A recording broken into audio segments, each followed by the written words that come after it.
Hello friends, welcome to my channel taste trips tips. ഇന്ന് ഞാനിവിടെ തയ്യാറാക്കാൻ പോകുന്ന ഒരു വളരെ ഹെൽത്തി ആയിട്ടുള്ള ഒരു ഡിഷാണ് ഗോതമ്പ് നുറുക്ക് കൊണ്ടുള്ള ഒരു അപ്പം. ഞാൻ ഗോതമ്പ് നുറുക്കിൻ്റെ പുട്ടും ഉപ്പുമാവൊക്കെ ചെയ്തിട്ടുണ്ട്. അതിൻ്റെ ലിങ്ക് ഞാൻ ഈ ഡിസ്ക്രിപ്ഷൻ ബോക്സിലിടാം. ഇത് വളരെ ടേസ്റ്റിയാണ്. നമ്മുടെ സാധാരണ പാലപ്പം പോലെ തന്നെ വളരെ ടേസ്റ്റിയാണ്, സോഫ്റ്റാണ്. അതുപോലെ തന്നെ നമ്മൾ നോർമൽ അപ്പത്തിൻ്റെ കൂടെ കഴിക്കുന്ന കറികൾ കൂട്ടി വെജ് സ്റ്റ്യൂവോ മുട്ടക്കറിയോ ചിക്കൻ കറിയോ എന്തെങ്കിലും കൂട്ടി കഴിക്കാവുന്നതാണ്.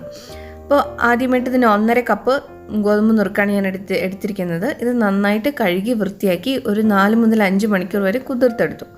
അതിനുശേഷം ഞാൻ ആ വെള്ളമെല്ലാം കളഞ്ഞ് രാത്രി ആയപ്പോഴത്തേന് ഒരു അരച്ചെടുക്കുകയാണ്. അപ്പോൾ ഇത് അരയ്ക്കുന്നതിനായിട്ട് നമ്മൾ സാധാരണ യൂസ് ചെയ്യുന്ന പോലെ തന്നെ തേങ്ങയും ചോറ് അല്ലെങ്കിൽ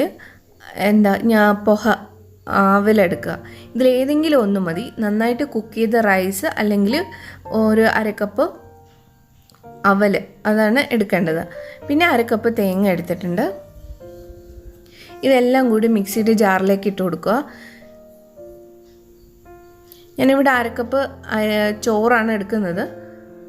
ഞാൻ 1/2 ടീസ്പൂൺ ഈസ്റ്റ് ചേർക്കുന്നുണ്ട്.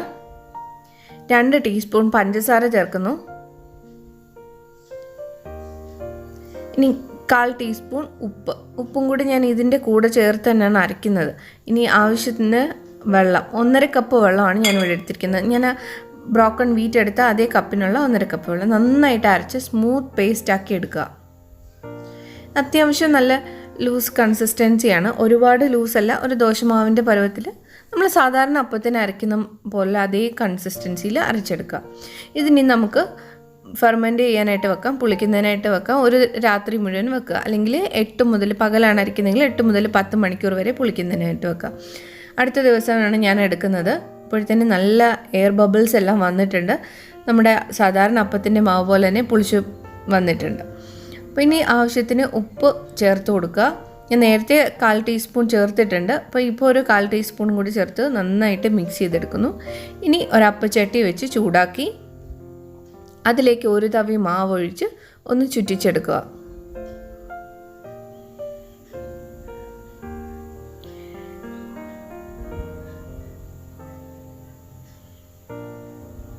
ഒരടപ്പ് കൊണ്ട് അടച്ച് 2 മുതൽ 3 മിനിറ്റ് വരെ ഒന്ന് വേവിച്ചെടുക്കാം. നല്ല സോഫ്റ്റായിട്ടുള്ളൊരപ്പം റെഡി ആയിട്ടുണ്ട്. ഇത് നല്ല പാലപ്പത്തിൻ്റെ അതേ ടേസ്റ്റാണ്, അതുപോലെ തന്നെ നല്ല സോഫ്റ്റുമാണ്. ഇത് നമുക്ക് വെജ് കുറുമയോ മുട്ടക്കറിയോ ഒക്കെ ഉണ്ടെങ്കിൽ അതിൻ്റെ കൂടെ കഴിക്കാവുന്നതാണ്.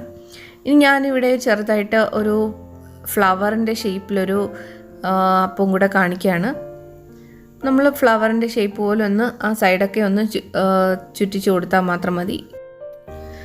ഇത് പാലപ്പം പോലെ തന്നെ വളരെ ടേസ്റ്റിയാണ്, അതുപോലെ തന്നെ ഹെൽത്തിയുമാണ്. ഡയറ്റൊക്കെ ചെയ്യുന്നവർക്കും ഡയബറ്റീസ്, കൊളസ്ട്രോളൊക്കെ ഉള്ളവർക്കും വല്ലപ്പോഴും അപ്പം കഴിക്കണം എന്ന് തോന്നുമ്പോൾ നമുക്ക് ബ്രോക്കൺ വീറ്റ് കൊണ്ട്, നുറുക്ക് ഗോതമ്പ് കൊണ്ട് അപ്പം ഉണ്ടാക്കി കഴിക്കാം. ഇത് സാധാരണ അപ്പത്തിൻ്റെ കൂടെ കഴിക്കുന്ന കറികൾ കൊണ്ട് തന്നെ വളരെ നല്ല ടേസ്റ്റാണ്. എല്ലാവരും ട്രൈ ചെയ്ത് നോക്കുക. ചാനൽ സബ്സ്ക്രൈബ് ചെയ്യുക, ലൈക്ക് ചെയ്യുക, കമൻറ്റ് ചെയ്യുക. അടുത്ത വിഭവമായി വീണ്ടും കാണുന്നത് വരെ നന്ദി, നമസ്കാരം.